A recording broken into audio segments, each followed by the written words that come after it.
as Major League Baseball was heading into another lockout. The Cubs, the White Sox, and a bunch of other teams were active as the clock was counting down. And then we hit doomsday, and now we wait to see when and if we get baseball back. And I consider myself a diehard baseball fan. And obviously, if you follow me on Instagram and you see our YouTube channel when we're doing the show, I'm a diehard Cub fan. Love the Cubs. I love baseball. And to be able to have my co-hosts here who are bigger fans of Major League Baseball, of the White Sox and the Cubs, respectfully, it's a real treat to be able to get their perspective on this subject matter here on the Sports Cubicle, because my co-hosts, Devin Tingle, Paul Chivari, and the marvelous one, Dan Marver, are all not just diehard White Sox and Cub fans, each respectively, but they all love the game of baseball. And we all know that the NBA and the NFL and all the different niche sports, everybody's kind of claimed their own fandom. And to have three people who love the game of baseball to get their opinions on the moves the Cubs make, the moves the White Sox make, and then what happened as we hit midnight into the lockout, we need to hit this and see what three baseball fans are actually thinking about. So let's get right into it. Devin, I think we're going to start up with the team you root for. How are you feeling about the moves or lack thereof for the White Sox and this team that we think might be a starting pitcher away, a second baseman away, an outfielder,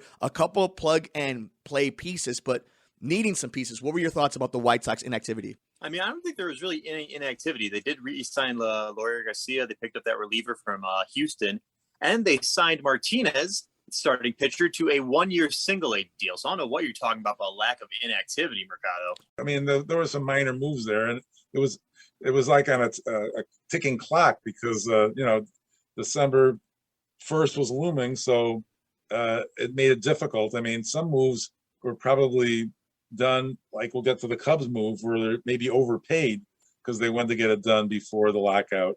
But all in all, I still think there'll be time for the White Sox, hopefully, to make some moves, but it seems like they have a surplus of relief pitchers now, so maybe they can move one of them. Probably, I can't imagine they're going to keep all three of them, but we'll see what happens.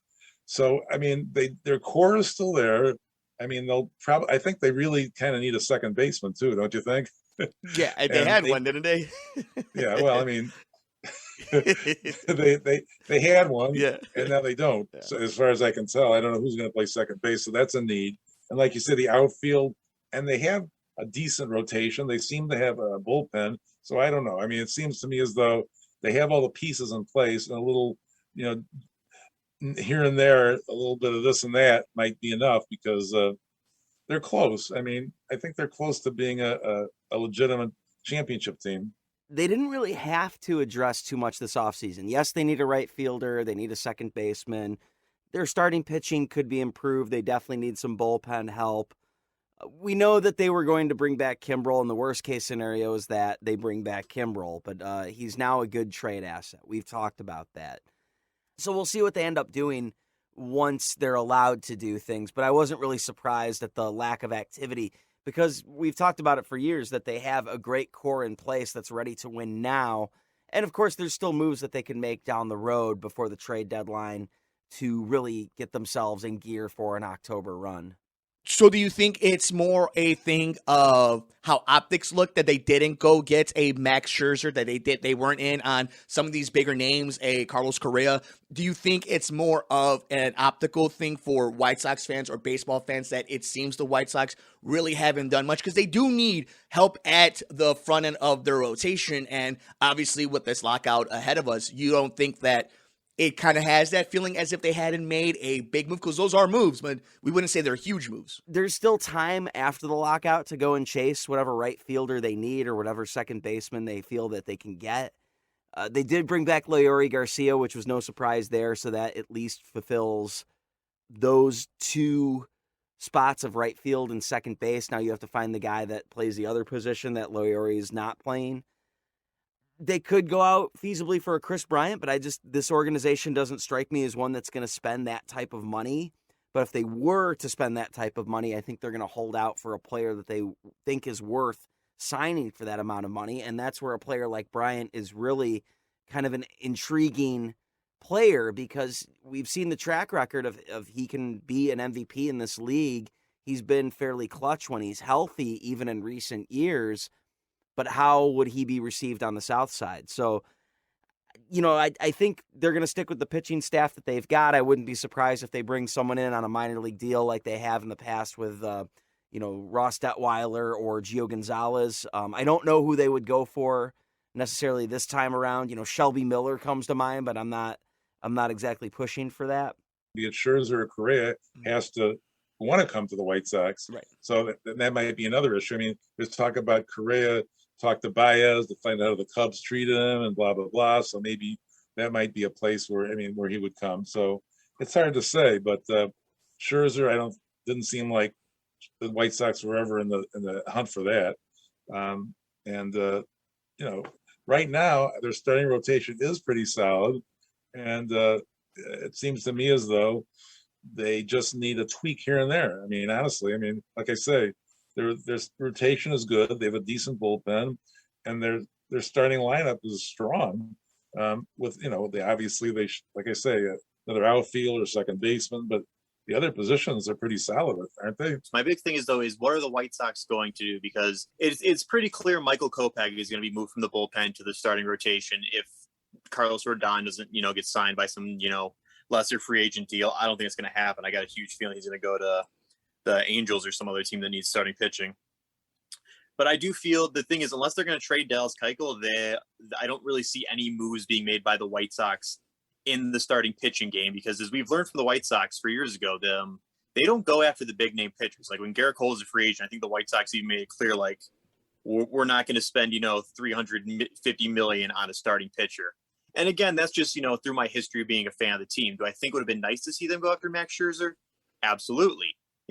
I feel even if you can, sign a Clayton Kershaw to a somewhat smaller, short-term deal, but for a decent amount of money. But let's be real, they're most likely going to go for someone like a Verlander, I think, who's got that experience. Personally, I think at this point, it might be smarter to see if you could trade someone like Dallas Keuchel for a young pitching prospect, maybe a second baseman here. But again, as I've been saying, this team, the time frame for this team, I think they only have maybe 2-3 more years tops. It's still at World Series contention. So if I had to really guess, maybe prospects aren't the best way to go here, but if you can get someone, maybe like a solid B or C guy for someone like a Keuchel, I think that might be the way to go here. But again, with the upcoming lockout, there's not really going to be any trades anytime soon.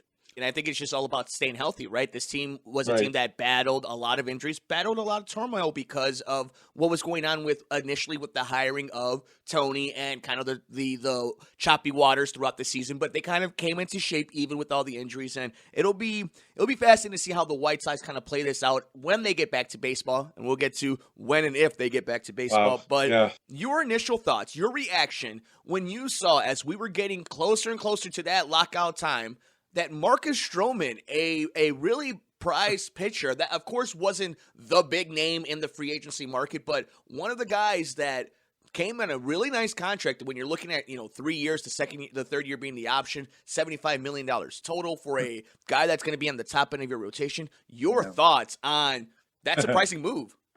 Yeah.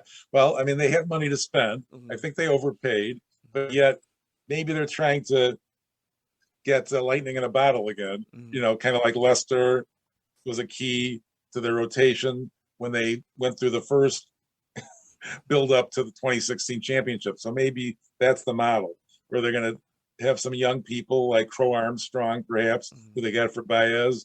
And they had some guys that actually overperformed. They had the outfielder Ortega, they had their baseman Wisdom, and they had, Frank the Tank. So, these are guys that were like career minor leaguers that got a chance, and they might actually be okay, but they definitely need some more free agents. They have money to spend. Baez is with the Tigers now, so I don't think any of them are coming back. I thought he was maybe one of the most likely ones, since he hurt his chances of staying with the Mets with some actions that he had there. So again, maybe that's the model. Strowman is the Lester of the new rebuild. And they'll have some young players. Then they'll build together, hopefully, and maybe by the end of the decade. I really liked the Cubs' move of getting Marcus Strowman. He wouldn't have been the first pitcher I would have been pursuing. I think we've been waiting for the Cubs to do something significant. And while this guy isn't going to be the ace of the staff, I mean, he will by default, I think, given what the Cubs are going to be bringing out as of right now for opening day 2022. But while he's not particularly an ace on any given team in this league, he's going to give you good stuff. He's a good 2 on his best days. He's a 4 or 5 on a really good staff. And I think he's going to slot in as probably the ace or the number 2 for the Cubs behind Kyle Hendricks. But I like that they didn't commit too much time to him, only 3 years on the deal. $23.7 million isn't a lot compared to what some of the top tier pitchers are getting. While this guy had high expectations when he came into the league and hasn't really fulfilled them, Strowman has still had double-digit wins in, 4 out of his 7 seasons that he's played. He's fairly consistent. There are some red flags for sure. I mean, Steamer projections have him ticking up an entire point on his ERA this year. Lowering in WAR, of course. His ground ball rate is slated to go back up, though, where it dropped with the Mets in 2021. He's kind of a fly ball pitcher sometimes, although he's lowered his home run rate. We'll see how that plays at Wrigley Field. But I like the move. I think it's, though there is risk involved, I don't think the Cubs did too risky of a move by overpaying him. I think that they could always try to flip him if he's decent, and the Cubs are, still locked in the midst of a rebuild. But at the same time, he's a decent pitcher to kind of center your staff around. If that's what you want your 2 or your 3 to be, I think Strowman could be a nice addition to this Cubs roster. And it seems like that he really enjoys the fact that he is a Chicago Cub, and that always plays well when guys are motivated to play for the team. And I don't remember Strowman being this motivated to play for the Mets, and he came up with the Blue Jays. So this could be a really unique opportunity for Strowman to really turn the corner and give us the years that we were expecting him to give for his age 30, 31, and 32 seasons. Definitely confused. Because last year it seemed like the Cubs were kind of aiming for a rebuild here. I mean, hell, Patrick Wisdom, I think, was in the contention for Rookie of the Year. So it seemed like this team was definitely putting a lot of his money in the young guys. Now, they went and spent a lot of money on Strowman. This could mean, okay, this team wants to be a playoff contender right off the bat, or maybe they're looking for that one veteran pitcher to help a lot of the younger guys here. Because I've told you, the Cubs hitting, they'll score 16 runs in a game, but they'll give up 18 and lose the thing. Definitely the pitching is what needed something there. So it's either Strowman is there to make this team a contender, or Strowman's there to help teach these kids something. And, as I always say, there's nothing wrong with having, an old guy who's got the experience showing the kids they need to go. So it'll be very interesting to see what the Cubs do. I'm actually curious what you thought about that, because I'm a little torn. I thought this was a rebuild, but now it's looking more like, okay, maybe this, especially since they're talking about making more moves. Mm-hmm. It's very plausible the Cubs think they could be that contention team again. And, more power to them if they are. But I'm actually curious, what did you think about that signing, Mercado? I know you were definitely one of the guys who was devastated last year. Yeah, it was definitely a rough time. We talked about it the entire time, whether it was on the Rewind Sports 60 or eventually on the Sports Cubicle. And I think this move kind of leaves the door open for 2 different things. You're either contention and retooling, not necessarily rebuilding, or you're able to flip a Marcus Strowman because it's a 2-year deal with the option in a third. It's about $75 million. And for somebody at his caliber, that's a steal. So if you're able to flip that for a bunch of prospects, it's something you can do. So I think they're going to have their cake and eat it too. The real question is what you're saying is, we'll find out when the lockout is over. Do they go after Carlos Correa? Where are they in a Trevor Story? Those type of scenarios. How fast do they want to do this? We saw it with a Boston where teams are going to have that one bad season and then they're going to try to come right back and bounce back. And that's why you're right. When we saw that breaking news of Marcus Strowman signing with the Cubs, super surprising when it was done, the amount of money and the way we were heading into that lockout.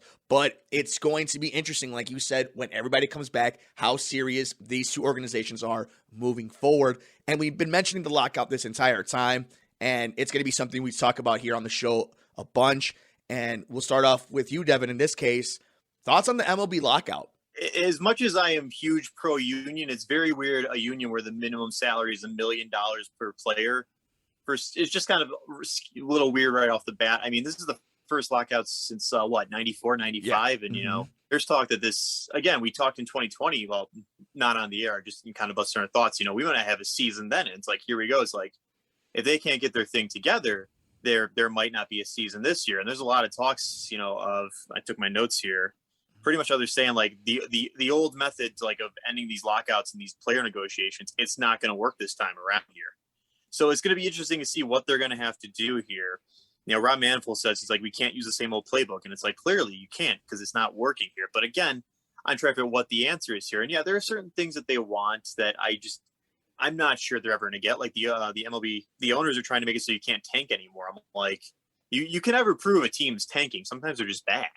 Are we going to get like, something I've been saying baseball needs for years, a salary cap. And I don't think that's going to be something that's going to be thrown in, especially since they want more money here. I'm staying optimistic, hoping that within the next month, so by like January 1st, we have a pretty much a straight deal set, so we can kind of move forward the season. But right now, it's like baseball is going to be taking a little bit of a hold. I'm staying optimistic, but I could see this lasting close to spring training almost. And I do think we will have a season this year. But I got a feeling with just everything in the state of the world, with, COVID still being really relevant on top of that too, because there's going to be some safety player precautions, especially this year, that you just have to add in just because the, timing we're in right now, rather safe than sorry. So I'm staying optimistic that there will be a season this year, but if there isn't, I won't be 100% surprised. As long as you play X amount of games and you fulfill certain rights and you get to the playoffs, everybody's going to get paid. I think the players know that, and the owners definitely know that. Yeah, it wasn't a big surprise because it seemed like the sides were entrenched in their opposite corners, whether they get the universal designated hitter or whatever the players want. Expanded playoffs. Obviously, there's money issues too, where they're trying to make sure that they. Not that I don't think they're going to have a tag day for these sad athletes. They obviously want to get the most money they can out of any agreement. So that's what I'm expecting, that it could be a long one, unfortunately, because both sides, they seem pretty far apart to me. I've been talking about the lockout for a while, or at least the anticipation of one for the last few years. We've known about this since the last collective bargaining agreement was agreed upon 5 years ago, that the next negotiation period was probably going to be a contentious one. And while it seems like it's dramatic right now going into a lockout, I think it's kind of business as usual. I think when you see that there's money to be made and the people that are involved trying to make this money right now with the owners and the Players Association, I don't feel a sense of urgency at the moment. And I think that you'll start seeing that sense of urgency once it gets closer to the holidays or past the holidays. I don't think they're going to be negotiating during the holidays. I think a lot of this stuff was really foreseeable. And I think right now, of course, the owners seem like they don't want to budge on a lot. But, of course, this is how a negotiation goes. I see this wrapping up before Christmas. I really do. I think we're going to see some movement in the next week here, or maybe even, this week especially. But if it's not this week, then definitely next week. I think they're going to get something done. That's just my blind opinion on the matter. I really don't have much to go off of other than I don't think we're looking at a strike. I think both sides don't want the season to be delayed. And so I think when push comes to shove, they'll get something done. If they don't get something done by the holidays like I'm predicting, then I think January you're definitely going to get a resolution to all of this. I don't think pitchers and catchers are going to be delayed. I don't think spring training games are going to be delayed. I think the owners are going to fight tooth and nail for what they feel that they're entitled to, but some of the biggest problems are the distribution of the television revenue from the postseason, which all goes to the clubs and not to the players. The players only get a share of the gate receipts when it comes to playoff bonus. So I think that's going to be something that's going to be negotiated. I think in general, just distribution of television revenue, and we'll see if the league decides to eventually go along with a streaming service or limiting the blackout restrictions for those in the viewing area, I think they're going to want to try and include as many fans into their viewing audience as possible, and we'll see how that affects these negotiations, if they're even that far yet, or if the league anticipates this and what they feel their income is going to be and what the players feel, what share of that they're going to get. It's very complex. And of course, there's going to be rule changes. They're talking about expanding the playoffs. There's a lot at play here. And for those that don't really quite understand that, like Major League Baseball, maybe someone that's older and is kind of a bit of a purist, expect changes. I think you're going to see some of the stuff that you saw pop up in the pandemic season and this past season of, maybe not so much the extra base or the extra runner on base to start the extra innings, maybe a pitch clock. Eventually, I think we're going to have robot umpires, but maybe designated hitter in the National League. We've seen how horrible some of the conditions are in minor league baseball. What are you looking for from the owners when it comes to how minor league baseball is operated? Important thing is the distribution of wealth in the league, and I think veteran players tend to get overpaid and younger players tend to get underpaid. And what I'd like to see is a better pipeline for minor leaguers into the league, in terms of the difference between their minor league contract and their major league contract, team control, not having to rely on arbitration as much, just trying to come up with certain deals. I mean, I'm not the finance guy, so I can't really tell you how exactly they should go about doing it. But what I can tell you is that younger players, especially there's been great young players in this league. I think it is a young man's league. Some of the most exciting players tend to be younger, don't get paid the amount that some of the older veterans or the used-to-bes get paid. And I think that's got to change. And especially now that the owners are paying for the minor leaguers and there's been kind of an overhaul of how minor league baseball is operated, I would like to see better control of the owners paying these minor leaguers and these players that are on minor league deals coming into the majors, still on their rookie deals. I'd like to see them taken care of a little bit better, not nickeled and dimed the way they have in the past. Really think about that, because let's be real here. On a scale of 9 to 10, how much do you, 1 to 10? How much do you think the owners really care about their minor league teams? I'd say maybe a 4 or a 5 here. They don't. You ever been to a minor league game that it's never sold out? And you can get tickets for like $9 the day of, and you can get a soda for the same price there. It's kind of crazy the way they run here. So, definitely something for these minor league guys, because, a lot of these guys are just literally, they're just trying to get their start here. You watch a spring training game, how many of these guys play there and then are back to bagging groceries the next week because they didn't perform right? Have a minor league system that's functional. The lifeblood. And I expect that they'll try to do that. I don't think baseball can afford not only to not have a season, not have a World Series. I think right now you're not missing any games. You're not really missing anything but a few free agency, big moves, so you could survive this. And an interesting point to see if the catalyst to a lot of this is a league minimum when it comes to your salary. I don't know if they're ever going to do a salary cap, but I think you have to have minimums of your team needs to spend this amount of money, because you can't have these teams putting out $40 million rosters and then flipping them and doing that continuously to a bunch of markets to half the league that is taking. And I think that's why this is going to be a drag-out fight between the union and the owners.